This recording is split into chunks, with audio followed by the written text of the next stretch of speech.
अरे दोस्तों, फिल्मों के दीवाने, तैयार हो जाओ इमोशंस के रोलर कोस्टर राइड के लिए, क्योंकि हम जा रहे हैं इनसाइड आउट 2 में, पिक्सर की मास्टरपीस का बहुत ही एक्साइटिंग सीक्वल। याद है राइली, वो प्यारी सी बच्ची जिसके सर में वाइब्रेंट इमोशंस रहते थे?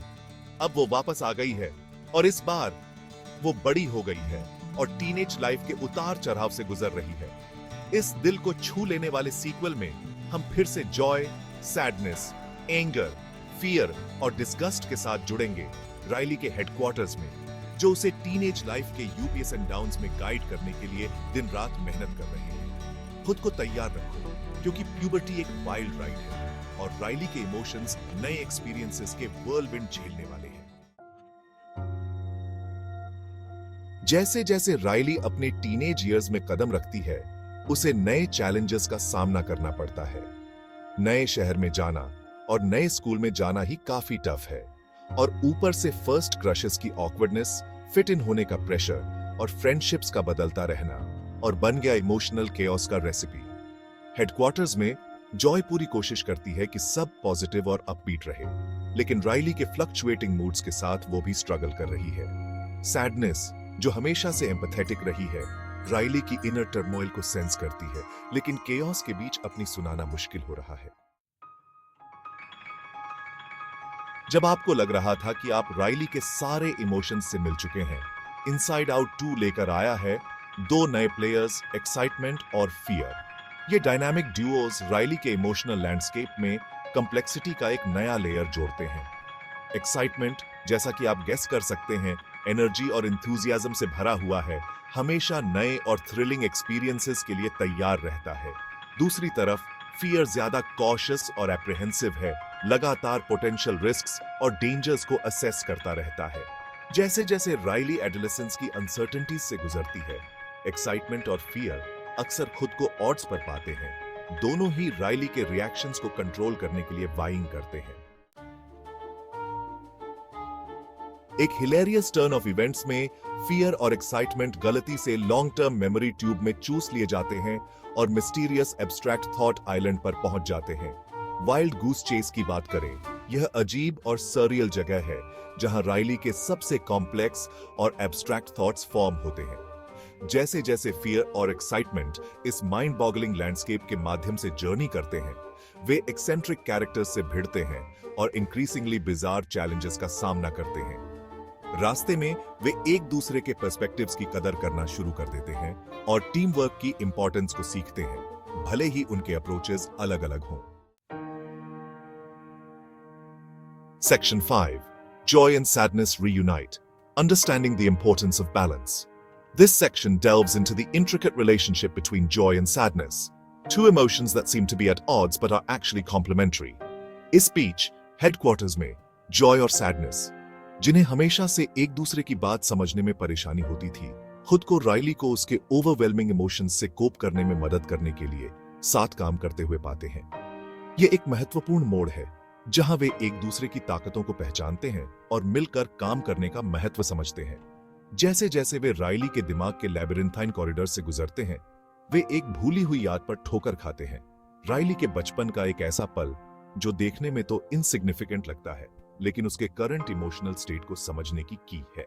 ये याद उन्हें यह सिखाती है कि हर अनुभव, चाहे वह कितना भी छोटा क्यों ना हो, हमारे भावनात्मक विकास में योगदान देता है। इस शेयर्ड एक्सपीरियंस के माध्यम से जॉय और सैडनेस एक गहरी रियलाइजेशन पर पहुंचते हैं कि सभी इमोशंस, यहां तक कि नेगेटिव लगने वाले इमोशंस भी, हमें वो बनाने में एक इंपॉर्टेंट रोल प्ले करते हैं जो हम हैं। वे समझते हैं कि बिना सैडनेस के जॉय का महत्व अधूरा है।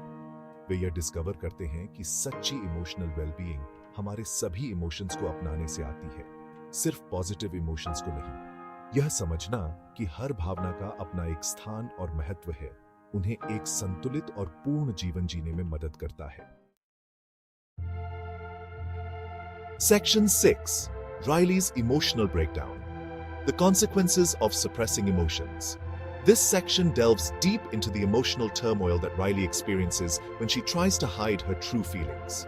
जैसे जैसे राइली अपनी ट्रू फीलिंग्स को दबाती रहती है, उसकी इंटरनल वर्ल्ड टूटने लगती है।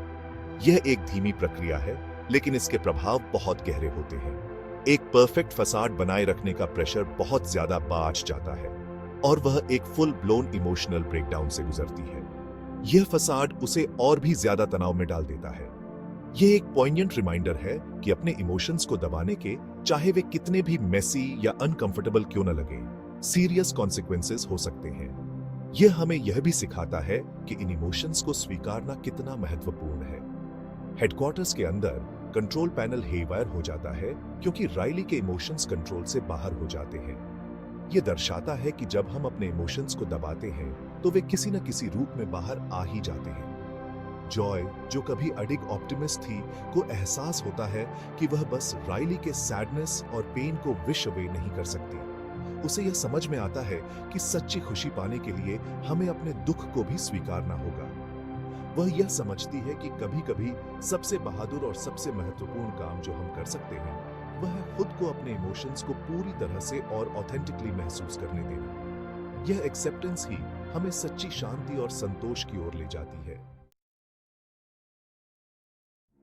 Section 7, the power of empathy, helping Riley through her parents.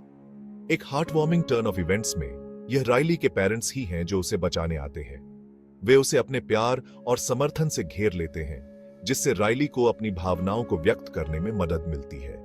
जैसे जैसे राइली अपनी फीलिंग्स को व्यक्त करने के लिए संघर्ष करती है, उसके पेरेंट्स अपने खुद के एक्सपीरियंसेस से सीखते हुए उसे एम्पैथी, अंडरस्टैंडिंग और अनकंडीशनल लव देते हैं। वे उसे यह महसूस कराते हैं कि वह अकेली नहीं है। यह एक पावरफुल रिमाइंडर है कि जब हम अपने स्ट्रगल्स में अकेले महसूस करते हैं, तब भी ऐसे लोग होते हैं जो हमारी परवाह करते हैं और मदद करना चाहते हैं। यह हमें यह सिखाता है कि सपोर्ट सिस्टम कितना महत्वपूर्ण है। राइली के पेरेंट्स के दिमाग में हमें उनकी खुद की इमोशनल कॉम्प्लेक्सिटीज की एक झलक मिलती है। वे भी अपने जीवन में कई चुनौतियों का सामना कर चुके हैं और यही अनुभव उन्हें राइली की मदद करने में सक्षम बनाता है। हम देखते हैं कि वे भी पेरेंटहुड के चैलेंजेस को नेविगेट कर रहे हैं, अपने खुद के फियर्स और इनसिक्योरिटीज से जूझ रहे हैं। यह दिखाता है कि पेरेंटिंग एक निरंतर सीखने की प्रक्रिया है। यह एक खूबसूरत रिमाइंडर है कि हम सभी इसमें साथ हैं और यह कि वल्नरेबिलिटी और एम्पैथी डीप और मीनिंगफुल कनेक्शंस बना सकते हैं। यह हमें यह भी सिखाता है कि सच्ची समझ और प्यार से ही हम एक दूसरे के साथ जुड़ सकते हैं और एक बेहतर दुनिया बना सकते हैं। Section 8, accepting the complexities of growing up, Riley finds her voice. जैसे जैसे राइली अपने इमोशंस के बारे में खुलकर बात करना शुरू करती है, उसे सेल्फ अवेयरनेस और एक्सेप्टेंस का एक नया एहसास होता है। उसे एहसास होता है कि सारे जवाब ना होना ठीक है और यह कि वल्नरेबिलिटी कोई कमजोरी नहीं बल्कि एक ताकत है। एडोलेसेंस के केओस और कंफ्यूजन के माध्यम से राइली एक स्ट्रॉन्गर, मोर रेजिलिएंट और मोर इमोशनली इंटेलिजेंट युवती के रूप में उभरती है। हेडक्वार्टर्स के अंदर इमोशंस अपनी नई समझ और एक दूसरे के लिए अप्रिशिएशन का जश्न मनाते हैं।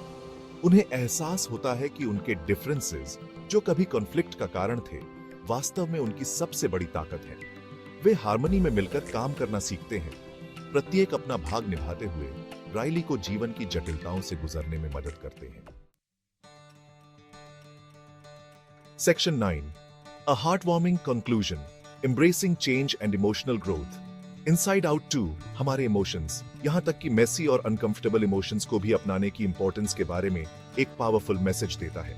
यह हमें सिखाता है कि सच्ची ताकत वल्नरेबिलिटी में है, कि एम्पैथी सबसे गहरे घावों को भी हील कर सकती है और यह कि चेंज, हालांकि अक्सर चैलेंजिंग होता है, ग्रोथ का एक इनेविटेबल और एसेंशियल हिस्सा है।